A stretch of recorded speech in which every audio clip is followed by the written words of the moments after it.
जय जय सतगुरु मेरे की सदा साहिबी सुख से वसियो अमरपुरी के डेरे की। जय जय सतगुरु मेरे की जय जय सतगुरु मेरे की सदा साहिबी सुख से वसियो सतलोक के डेरे। परमपिता परमात्मा कबीर परमेश्वर जी की असीम श्रद्धा से बच्चों आपको अमर कथा सच्चा ज्ञान सुनने को मिल रहा है। आपकी किस्मत परमाने अलग लेखनी से लिखी है, अलग आपका अकाउंट है जिस पर काल का कोई अधिकार नहीं है। या तो भक्ति पर लगो मत, भोगो कष्ट। भक्ति पर लग के भी और भक्ति मार्ग में अविश्वास होता है तो वो प्राणी सफल नहीं होता। बच्चों, आपको अजब गजब का ज्ञान दास बता रहा है जो संत गरीबदास जी ने परमात्मा से प्राप्त हुआ। और ऐसा निर्णायक ज्ञान है, इसका रिजल्ट इस पूरी कथा का फिर बाद में आपको बहुत अच्छा निष्कर्ष मिलेगा। इसी प्रकार जो आज मानव के ऊपर रहम हुआ है, गरीबदास महाराज जी की अमरवाणी इससे भी ज्यादा स्ट्रॉन्ग है। और ये अब दास के बुक से चला करेंगी अखंड पाठों में, आसपास के पक्षियों पर भी असर करेगी।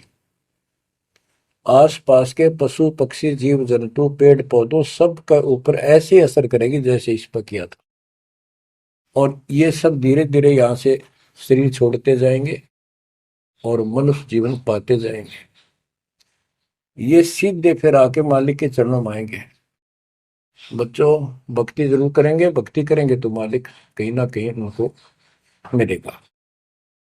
अब मैं सुखदेव ऋषि की बुक सुनाता हूँ, पार्वती का तो दिया। अब एक बात विचार करो कि जहां पार्वती जी को मंत्र मिला, अमर मंत्र मिला, वो नाम मिला भक्ति करने का, यानी वो शिक्षा भई, तो वो स्थान पार्वती के लिए तो अमरनाथ हो सका है। ये जो वहां आजकल जावे है मत्था टेकन देखन दर्शन कर, उनके लिए अमरनाथ नहीं है वो।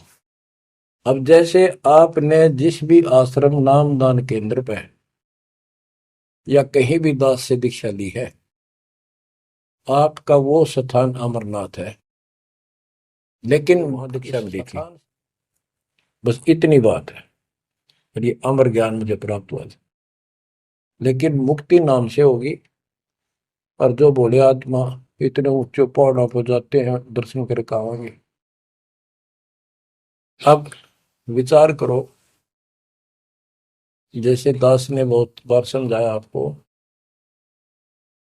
ये तीर्थ क्या होते हैं, ये धाम क्या है। जैसे पार्वती को वहां नाम लिया, नाम लेकर अपने घर ना आएगी। अब भक्ति करिए, वहां क्या रखा है। अब जैसे तीर्थ है, वहां किसी ऋषि ने भगत ने कोई तालाब का सहारा तक है, क्योंकि पहले पानी नहाने धोने का पीने का तालाब ही होते थे, कुएं भी बहुत गहरे होते थे, एक आदमी नहीं खोद सकता। तो वहां बैठ कर अपनी भक्ति करता था, जैसे भी उसने बड़े धोए। क्योंकि सत साधना तो आपको ही मिली है, पूरे विश्व को चार चार युग के बाद मिलेगी।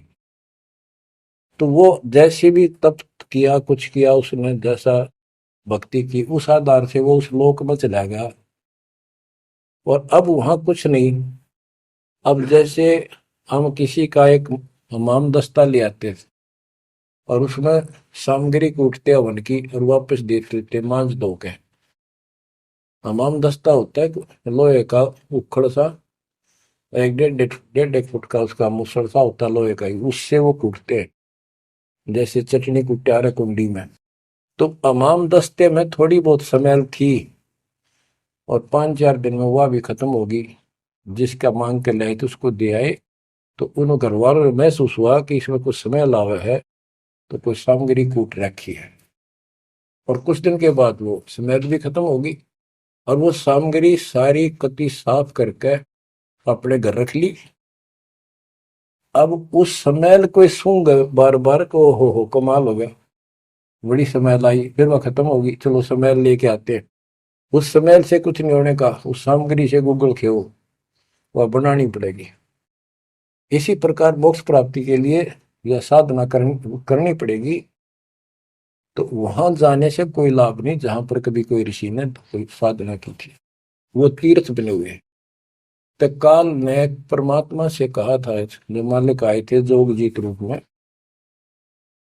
अपने बच्चे ज्ञानी के रूप में, जोगजीत रूप में, सहजदास रूप में, कई रूप में आते रहते हैं। तब काल ने सारी वचनबद्ध करा के मालिक को, और फिर अपनी वह दुष्टता दिखाई थी। यूं कहा था, जाओ ज्ञानी वैसे जाओ, जोग जीत संसारा, जीव न माने कहा तुम्हारा।